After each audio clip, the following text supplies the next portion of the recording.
Alright, good day, hi and welcome. Everything's strapped in, okay. Alright guys, I'm gonna clean my windshield the lazy way. That's clean-ish here. Okay, getting ready for my pre-flight to Renfrew again. And gotta go and sign all my taxes stuff. And yeah, there's that. So just go let my silver pellet kind of warm up a little bit. It's not too bad, it's just right around 0. So I'm gonna go to the music store today too. I'm not gonna buy anything, I'm gonna go kick a lot of tires today.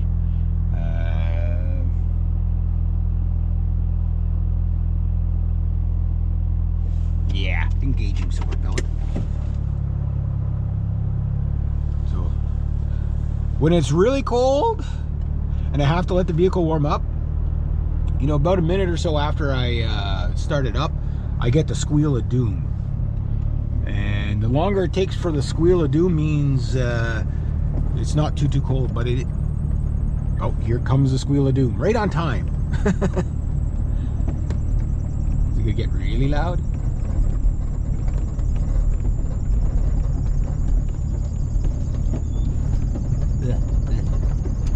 The road's so much more bumpy now that the ground's starting to freeze. It's like every little bump, especially at the midpoint there where it gets washed out the most, it's like ejector. Yeah, see, that's all the squeal I got so far. Oh, here comes the schoolie bus.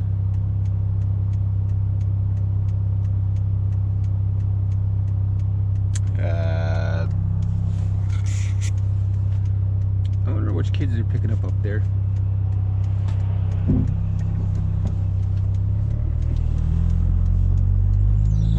Oh yeah, there's the squeal of doom.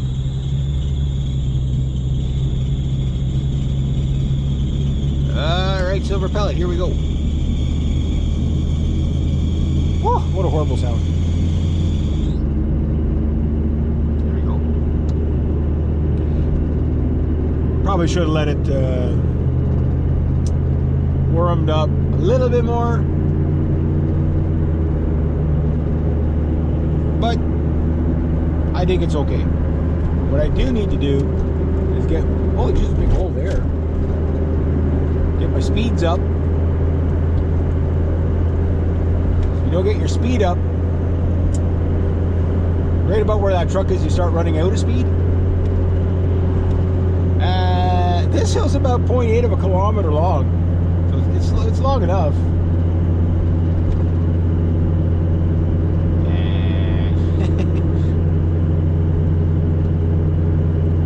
Kind of the workout for the poor little 4-banger. But yeah, so I just got to go sign some paperwork. I was supposed to do it Tuesday, but there was a bit of a, I wouldn't say ice storm, but definitely freezing rain. I didn't want to be driving in that. And yesterday, like, there was about an inch and a half of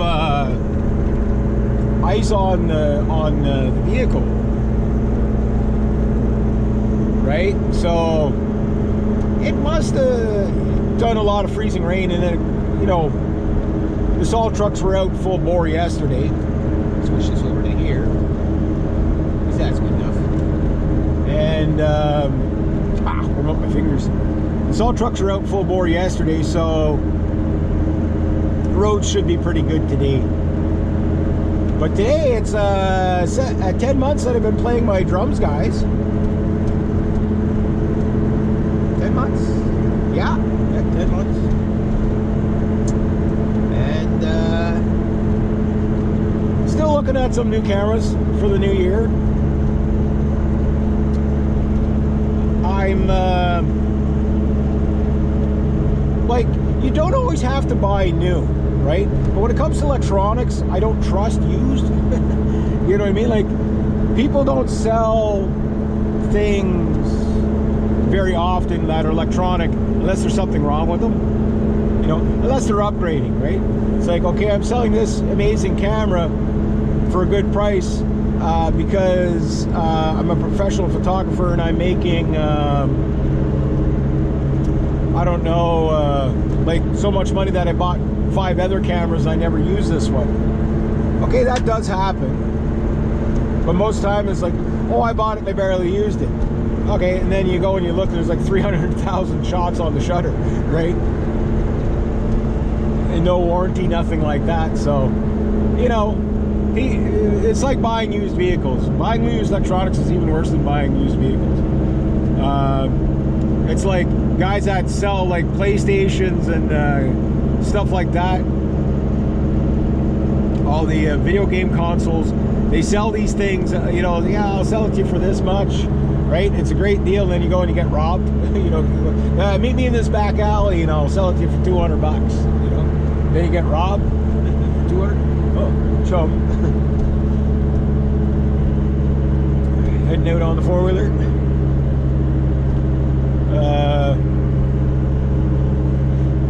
Yeah. Guess he's feeling better.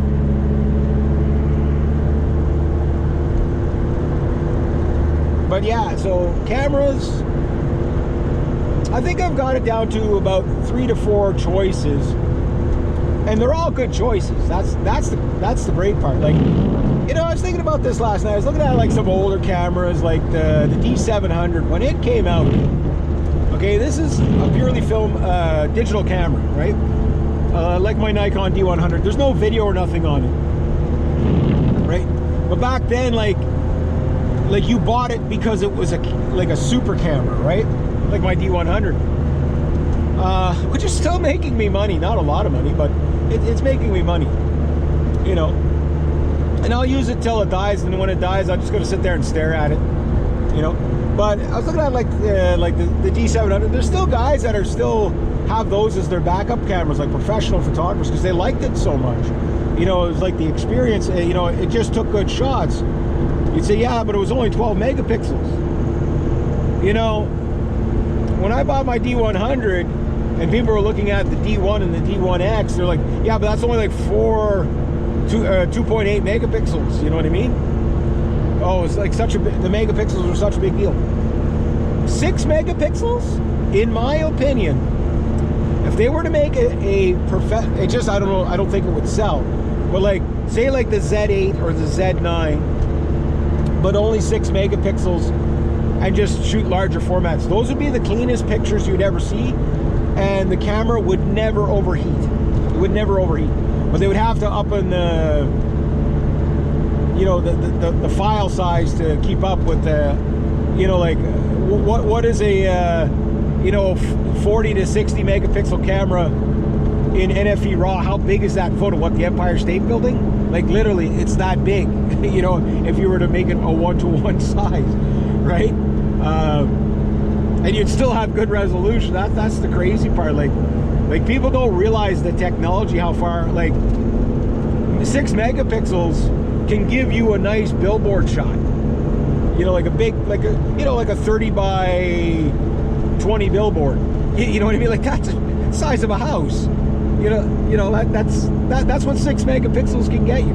Is it a perfect clean shot? Maybe not, but it will give you clean enough for billboard size. You know what I mean?